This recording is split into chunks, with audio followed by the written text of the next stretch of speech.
My name's Ben Rivers and I'm showing Slow Action and 2 Years at Sea. Slow Action, I guess I've been describing that as a kind of science fiction ethnographic documentary with a bit of sardonic comedy thrown in there. It revolves around 4 future islands, specifically island utopias, and what they may be in, we don't know how long, could be 1,000 or 4,000 years or something.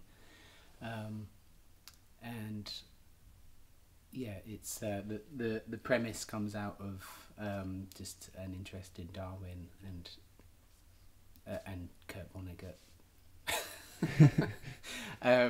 And the other film is really quite different. But it's another kind of island. It's 2 Years at Sea is about a man who lives in the middle of a forest, and he's created his own hermetic world within that kind of vast space.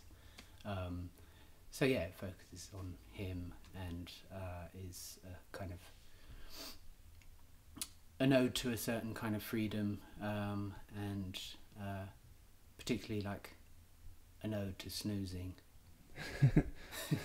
I think, you know, the fact that he sleeps is a kind of recurring image. He sleeps maybe 4 times in the film, and he sleeps wherever he wants, whenever he wants, and I think that's a testament to, you know, the kind of freedom of his life.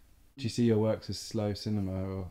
I never really thought of them as slow cinema. I guess I definitely feel a kinship with some of the other filmmakers that have been programmed in the festival.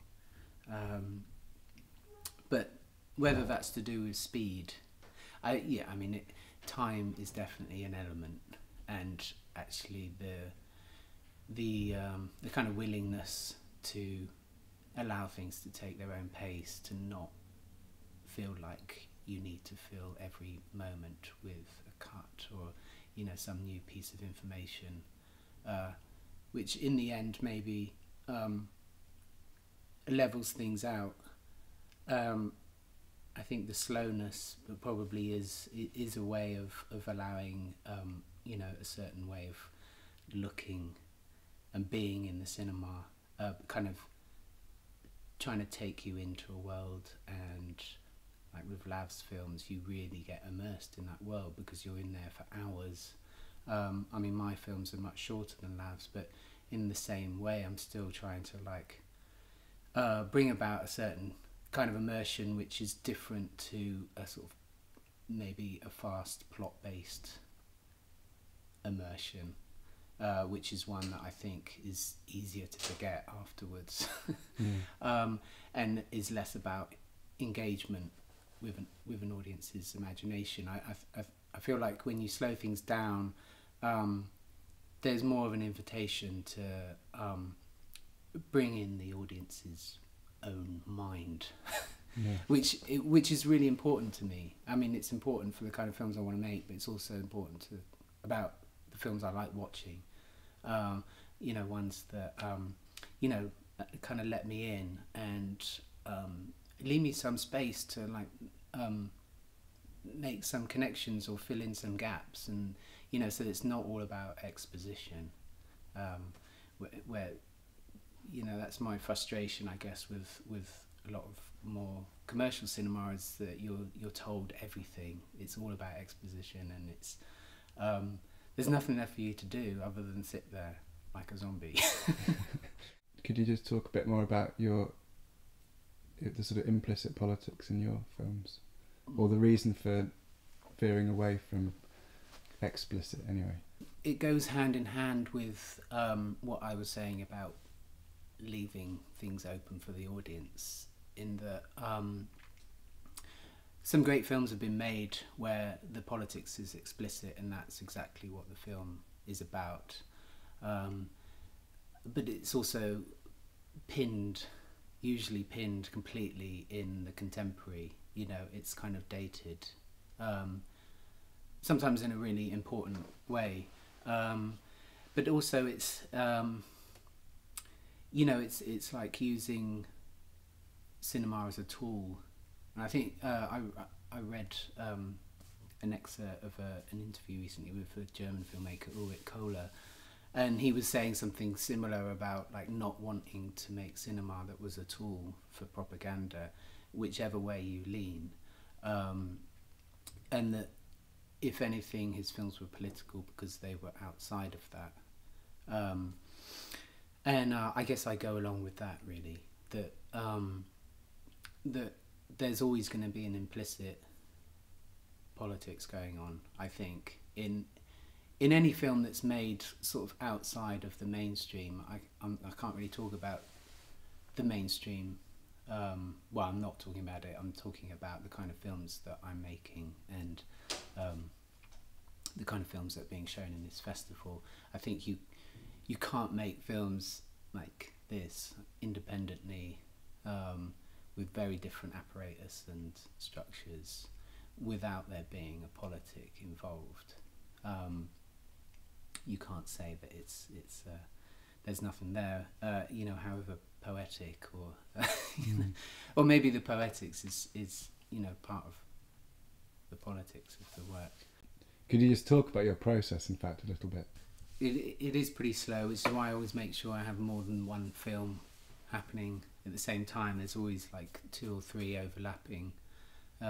Because I mean, well, the first part is obviously the ideas, which come all the time, and then the shooting usually takes place over an extended period of time. Whereas, you know, unlike the sort of the conventional model, which is you have like a shoot which is very much together, like 6 or 8 weeks to shoot a feature film. I tend to, well, I like to go to a place and just hang out there and look around, listen, just get a sense and a feel of the place, and maybe do some filming, start to do some filming, and then I'll go home and process that footage, usually in my kitchen. Have a look at that footage, and then that will start to give me maybe a different sense of what I went there with originally. You know, I'm kind of hoping for that. I'm hoping for change to happen throughout the whole process. So after that initial visit and filming, then I start to kind of know which way to direct the film. So the subsequent visits, and I'll maybe do like with the feature film, I made 5 visits over the course of a year, and each visit was you know, a couple of weeks or something, 2 or 3 weeks. So it's kind of responding to a place and a person and a situation, and kind of building gradually. In terms of, you know, it does sound like an ethnographic process almost, or an anthropological process. I would say I'm maybe like a accidental ethnographer. Yeah. Because I didn't study anthropology, and I'm fairly ignorant about a lot of the work that's gone on. Thanks to my friend Ben Russell, I've become a little bit more enlightened over the last couple of years. You know, he's told me what books to read, and I mean, I knew the sort of classic, well-known filmmakers really well. Like, I knew Jean Rouch and a few other people, Timothy Ash and Robert Gardner, and people like that. But even then, I didn't really think of them as ethnographic filmmakers. I thought of them as filmmakers. I didn't come at them from that angle. So yeah, that's what I mean, I guess, by being accidental. It's but it's there. I mean, that I guess my process is can be kind of similar in that I go and immerse myself in places, but I guess the major difference is that I'm not doing it for scientific reasons, and in the same way that we talked about politics, has a similar thing. I don't want it to be a tool for science as much as I don't want it to be a tool for politics. That my interest in people is I guess is maybe more personal, and but at the same time I want to make cinema. I want to make films which, you know, exist in and of themselves.